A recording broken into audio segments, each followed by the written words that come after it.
Joining us right now is Texas Congressman, member of the House Rules Committee, Michael Burgess. Congressman, it's good to see you this morning. Thanks very much for being here. Can this White House just keep stonewalling?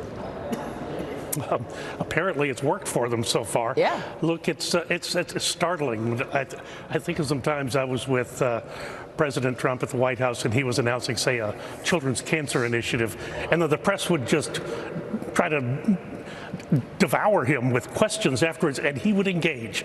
And in fact, sometimes that was, do you really want to do that? Do you really want to take them on? But he did. This president does not. He simply, you see his shoulders as he goes through the door. And that's a terrible image to give to the American people when there's such critical questions that need to be answered. Yeah. Senator Warner is right. Don't dust it under the rug with a special counsel investigation. We, as members of the People's House, they, as members of the greatest deliberative body, deserve to be briefed on this. But you're not being briefed on it. So what are you going to do about it? I mean, what are you powerless to do anything about that? Can they just continue stonewalling? Yesterday, I spoke with James Comer, who said he will hold them in contempt if they don't respond to subpoenas. What can you do? Well, that's exactly right. And then, of course, ultimately, as you know, there are going to be some significant fights over funding of all agencies, and Department of Justice is no exception.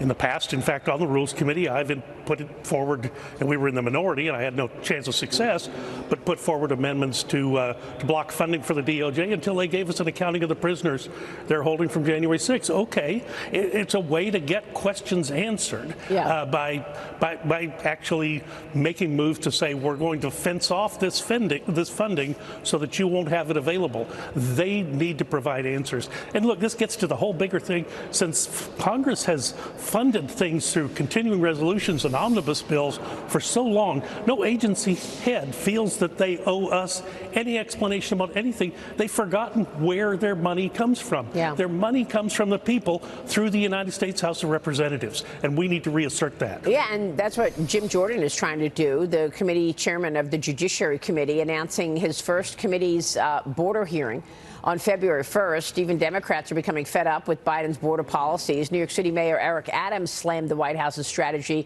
this week. Watch this. This is just unfair for cities to carry the weight of a national problem. We're going to open 4 more hotels, emergency hotels. I was told that we have an individual that's coordinating the operation. And as I shared with White House officials, why don't I know who that is? It's about having a real decompression strategy. Eric Adams is making, all very practical reactions here. Is he being heard? I don't think so, and the reason I say that is last year and the year before, when we had budget hearings and when we had hearings in Energy and Commerce, and I would ask cabinet secretaries, are you doing anything to prepare cities and towns for what is coming their way? And the answer was always just stony silence, like we don't have to. And they do, and that's what Mayor Adams is artfully delineating there. They need the heads up, what's coming their way, what do our schools need to be ready for, what our hospitals need to be ready for, what's our law enforcement personnel need to be ready for, and the agencies won't tell them, and that's wrong. Here's Lou Bassanese.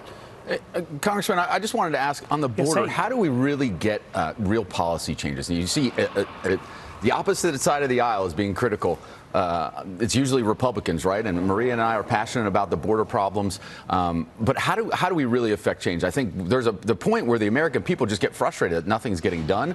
The fentanyl is just killing people left and right. I mean, it's the biggest death cause for young kids now. But really, how do you, in your position, give us confidence that we can make changes? What's the steps that are reasonable and can be taken?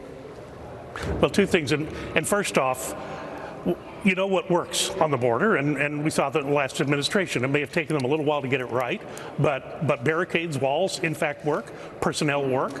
Lights work. And all of this needs to be deployed on the border. And then, of course, people who come with a complaint for asylum need to have their case heard. It needs to be heard in a timely fashion, but they're not allowed into the country while that complaint is heard. That is heard in either their country of origin or in some cases across the border in Mexico. That actually worked when Trump was president. On the fentanyl stuff, and this is just We've done a lot of work in Congress on a bipartisan way on dealing with the opiate crisis, but this is different from what it was 4 or 5 years ago. This is a disease no one has seen before, and it's profoundly lethal.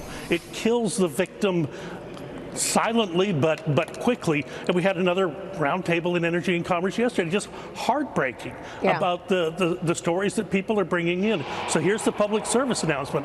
If you're buying something on the internet, if you're going there to get your pharmaceuticals, don't, because you don't know what's in it. There's no seal of good housekeeping, no FDA approval, and the stuff is deadly. One pill can kill. I mean, what gets me is the fact that these dangerous drug cartels are running the entry into America. They're running the process, and they're deciding on who pays what. They're making billions of dollars, whether it's on the human smuggling or the drugs, and then the underlying chemicals are coming from China. The Inspector General's report this week found that the National Institute of Health failed to monitor U.S.-sponsored experiments at the Wuhan lab in China.